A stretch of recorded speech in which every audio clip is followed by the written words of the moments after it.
টি-20 বিশ্বকাপ পাকিস্তান ক্রিকেট দলকে 23 রানে হারিয়ে এক ঐতিহাসিক জয় ছিনিয়ে নিয়ে এসেছেন বাংলাদেশি নারী ক্রিকেট দল। টস জিতে বাংলাদেশ প্রথমে ব্যাটিংয়ের সিদ্ধান্ত নেন, কিন্তু শুরুটা মোটেও ভালো ছিল না। মাত্র 13 রানে 3 উইকেট হারিয়ে চরম বিপদে পড়ে দল। সেই কঠিন মুহূর্তে দলের হাল ধরলেন অধিনায়ক নিগার সুলতানা জয়িতি। তিনি 38 বলে 36 রানে একটি দায়িত্বশীল ইনিংস খেলেছেন। তবে ম্যাচের আসল মোড় ঘুরিয়ে দেন সাথে নামা তরুণ ব্যাটার সন্না আক্তার।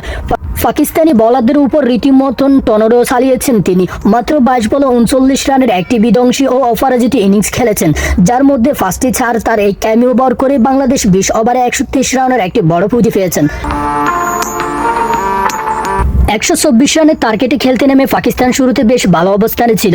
উদ্বোধনী জুটিতে তারা 49 রান তুলে ফেলেছিলেন, কিন্তু এরপরে শুরু হয় বাংলাদেশি বোলারদের নিয়ন্ত্রিত আক্রমণ ও স্পিন জাদু। স্পিনার নাহিদা আক্তার ও সঞ্জিদা আক্তার মেঘলা পাকিস্তানের ব্যাটিং লাইন আপে 10 নামান এবং দুজনে মিলে 3টি করে উইকেট শিকার করেন।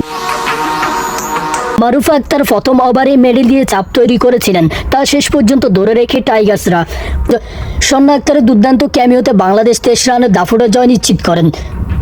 এই জয়ে প্রমাণ করে যে বড় মঞ্চে চাপের মুখেও আমাদের দল এখনও ম্যাচ জেতার মানসিকতা রাখে।